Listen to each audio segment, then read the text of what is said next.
Nanjing train. Smoking is strictly prohibited on this train. Dangerous items are not allowed on the line. And put your luggage safely on the luggage rack. Please do not touch the devices with red marks so as to avoid any accident. Power sockets are located at the front end of seat cushion joints. Please use them properly to prevent electric shocks.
前没有通知说没带，目前。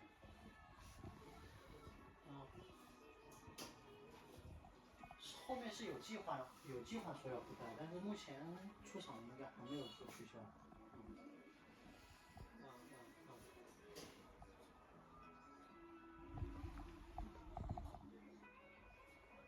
不是，没有剪映网关。对，剪映网没有。剪映网关你可以认为就是网关1.0，然后高级网关是网关2.0，现在就全部切换成网关2.0。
Welcome back to the tree, folks. Today's video is a little bit different. As you saw in the beginning, I took a train from where I currently reside in Hangzhou to where I used to live in Nanjing for Christmas. And at Nanjing, I went to a few of my favorite stores on one of these old roads in the downtown area. I only showed you footage from one store, but maybe in the future I can show you the other two that I usually go to. And it was from those stores that I picked up a few things that I'd like to show you now. Okay, so these first two things that I'm about to show you are framed countryside scenes, and these are original calendar prints by Raphael Tuck and Sons, one of the most important English art publishers from the late 1800s and early 1900s. This first one is called The Mill, as you can see on the back. And the other one that I have here is called The Ferry.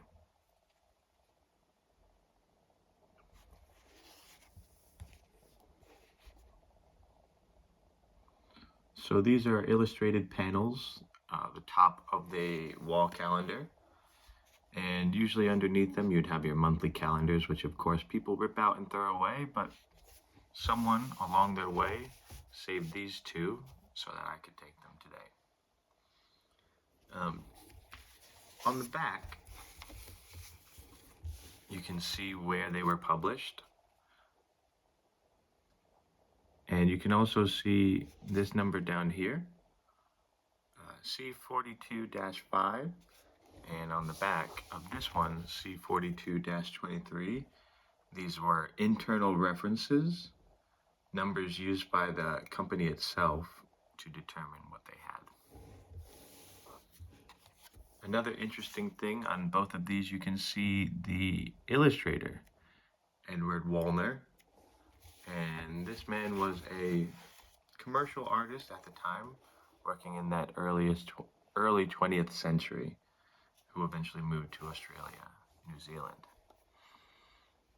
I love these pieces. I think one day I'd like to get them framed so that I can keep them somewhere nice.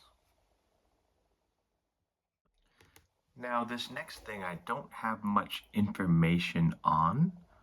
I showed it to a Chinese teacher who I worked with on Friday to try to ascertain some information about where this photo was taken, what's the name of the village, what is this? And what she told me was that this is something akin to a temple, but she made sure that I knew that it wasn't a temple. It's pretty much a sacred place that the people of this village hold dear to them. As you can see, no information on the back. So again, I don't really know where this photo was taken. I am told that down here, she said there is the name of the village. So if you know what that name is or where it is, you can leave a comment down below. Okay, these next things I'm going to show you, I don't have much information on, but if you'd like more information about the names and what these stories are about, leave a comment down below and I will find out information about every single one of these. But from what I know, these are basically pulp fiction that were mass printed in the 80s, 90s, thousands, even earlier and even later. And as you can see, they're like magazine style, cartoon style.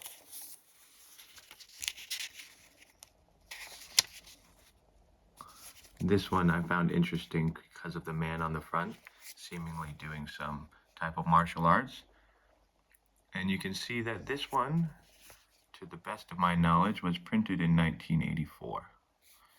And you could buy it for 0.13 yuan, which is about, well, I think it's about 2 cents. No, no, it's not. It's not 2 cents. It's like 0.02 cents. So, you know, you'd be hard pressed to buy it. A penny would get you about 100. Jesus, 0.02 cents. How many of these could you have bought? So this one's kind of a standalone, as well as this second one that I'm about to show you. I have about 20 of these that I'm going to show you, but these are the two that are slightly unique. They didn't really follow any of the themes that I was picking up. And you'll see what those themes are. And I'll show you those shortly. But yeah, a lot of these are based on TV shows or older Chinese myths or stories. Maybe this one was a Japanese cartoon. I tried to get some information from my co-teacher to get some information about these stories. I showed a pictures of these things.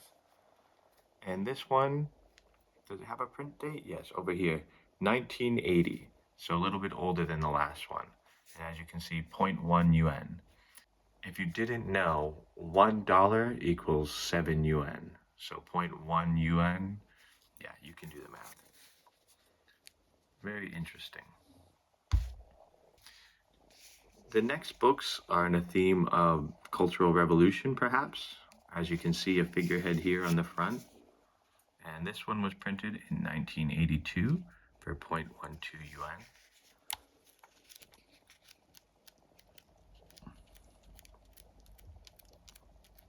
A very popular character from history. Figure from history, sorry. And this one has aged quite well. This one follows the theme of military, which is what the other one I think falls into as well, or that Cultural Revolution period. This one is 1972, so our oldest one yet, and for 0.17 yuan back in the day, so an expensive one. It's a little bit thicker, and as you can see, the front cover is in excellent condition. I wonder what this story is about. Some of the older ones I got are from a different make, and they go in the reverse fashion of reading. Obviously, this one goes from front to back, just like we do in our books in the West. But plenty of Japanese books and Taiwanese books go from right to left. Here's another very impressive scene from history. A very poignant photo. This one was made in 1982 for 0.25 yuan. And again, the condition is quite good.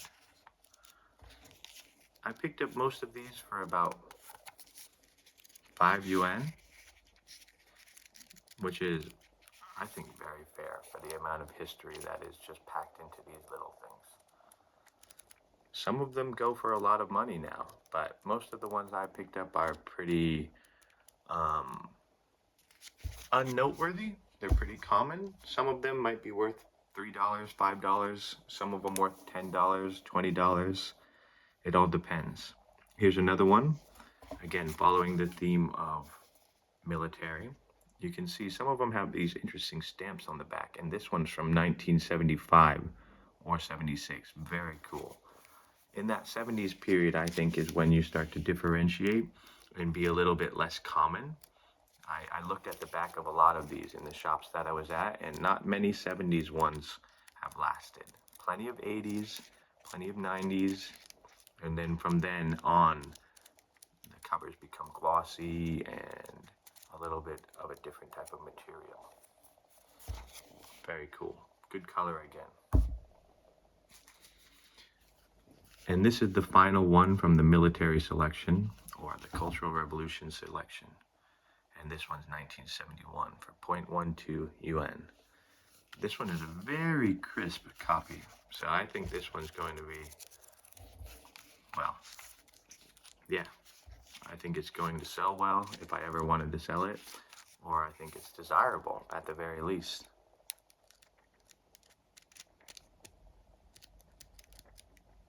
Very cool. The next theme is cartoons. And you'll notice on the back they have these interesting stamps on them. This one's in a little folder here.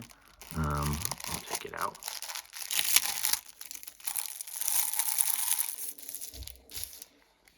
This one's falling apart a little bit, but this stamp is unique.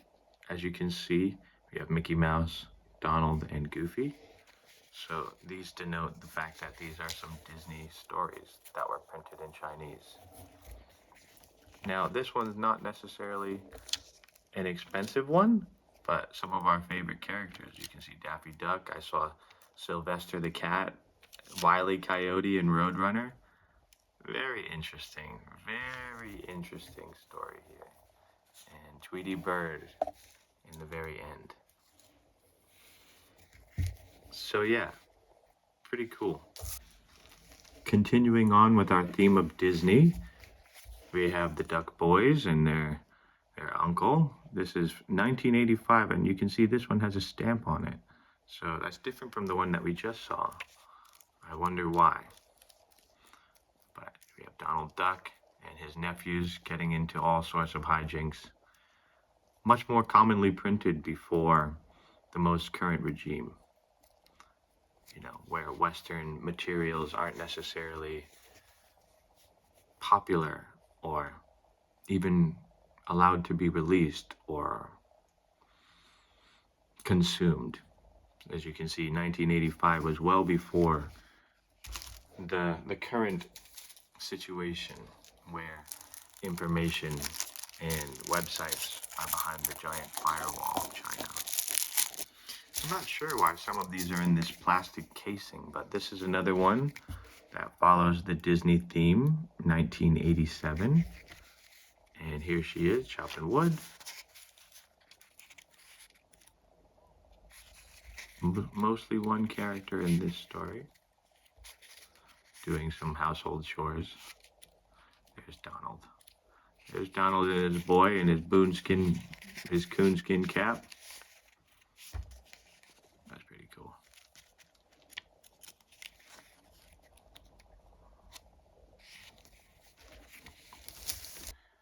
now we're moving to our more traditional stories. These are Chinese folklore, Chinese myth, or just those older stories. This one was printed in 1983.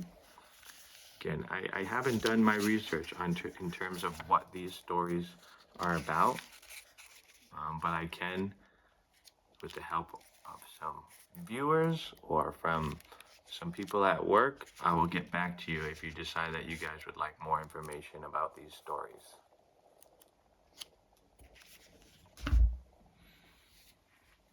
This one I know a little bit about because it's one of the ones that intrigued my Chinese co-teacher, and she said it was a part of Journey to the West. And Journey to the West, as you know, is one of those age-old stories with familiar faces such as Sun Wukong and I forget the pig face fella. There he is. I forget his name, but those characters are quite popularized. There he is, Sun Wukong, the Monkey King. This one's quite vibrant, but also a bit beat up.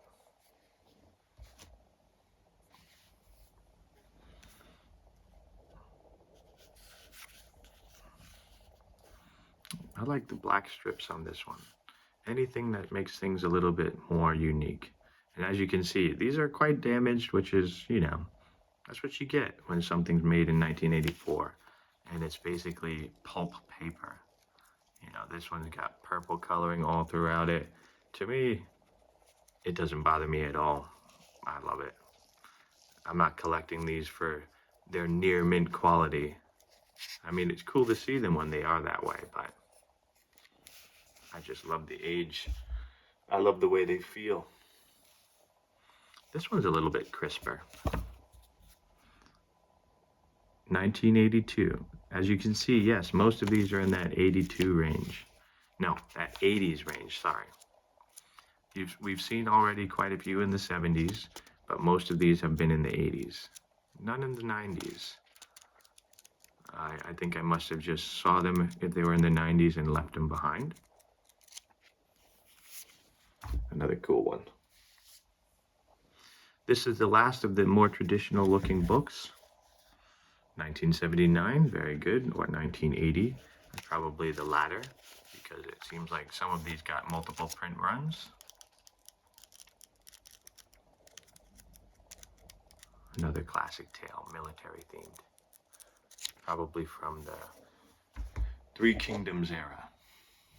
Now, our next segment is kind of a different theme, and some of these are like movies and TV shows. As you can see, they're actual TV shows that have been printed onto paper. So stills from TV shows or movies. I'm not entirely sure. But this one is really cool and a very strong figure on the front, which I like. As you can see, someone took some liberties with this one, just drawing and having their way. That's all right with me. This one was made in 1980. And yes, that one probably denotes specifically a movie or TV show type of short booklet. Here's another one. This one's even more realistic. Anyway, 1981, a very crisp version. Probably a very popular TV show or movie. You're looking to see if these things were printed in Beijing, Shanghai, Taiwan, or Hong Kong. I think that's what I've been told increases their rarity, but I'm not really sure. I'm just learning about these myself. I think that's Beijing. Pretty sure. But any Chinese watcher can let me know for sure. This one's a Western or a Russian front. 1985. Not sure what that stamp means. But yes. Oh, this one's more cartoonized. That's interesting. Oh. German. Eva Braun, maybe? Eva Braun? Alright. Cool. And the last of that segment, Paichou Nujiang. My Chinese co-teacher really liked this one. She laughed when she saw the name, so it must be funny somehow. 1982.38 yuan. Another relatively thick story here. And this one has more of the realisticized version. Volleyball. Yeah, if anybody knows this story or what it's about, please let me know. This stuff is fascinating. Oh, yeah, okay. Paichou? Chou is ball. Paichou. Anyway. Playing ball? Paichou? All I know is that when I play billiards, I try my best to shout it out and say it the right way. Paichou? And the guy understands it, which means rack it up, boy. This one's kind of a standalone thing. I know Seagull is a very popular company in China. They used to, or they probably still make cameras, and I know that they make some really cool watches as well. But yeah, here is an old catalog probably of an older camera, which I thought was pretty dang cool. Some optics of a particular model. 4 series. Okay, we're down to our second to last set, and these are the Tintin cartoon books. The Adventures of Tintin make their way all across the world, if you didn't know. And this one's 1984. I only got 2 of these, and here's the second one. I like the big mushroom on the front. I'm partial to that one more than the other. 1984. But yeah, a familiar character like Tintin, I just had to pick it up. Even though we don't really have that much exposure, or at least I didn't growing up in this character, so it's not for nostalgic value for me. Okay, and the final 2, these are the oldest ones that I was able to find, and so I think the most rare or most interesting. Here's the first of that kind, and it's surprisingly in great condition. And you can see on the back here, it's stamped 1956, 1957. That to me, oh wait, 2002. Okay, so probably originally printed 56, 57, but, or no, this is, I'm not sure if this is a serial number for the company or if that's the printing date. So it might be 57. And even though it looks new, yeah, maybe it just was kept well. But this is more of a traditional story. It might be a later print. I'm not sure. I hope the other one isn't, because the other one, we'll see. This is that final one.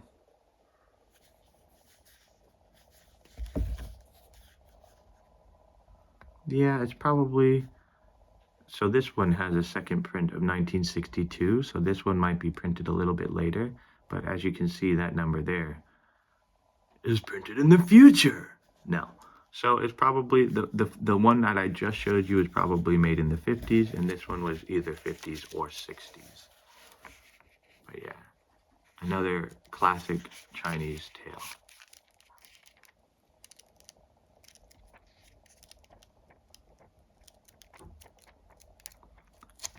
Okay. Well, if you guys like this opening and you want to see more stuff like this, or you want to see the other 2 shops that I didn't show on camera, just leave a like down below. And if you really want more information on these books here, yeah, also let me know down below and I'll be sure to get that information. Okay, peace.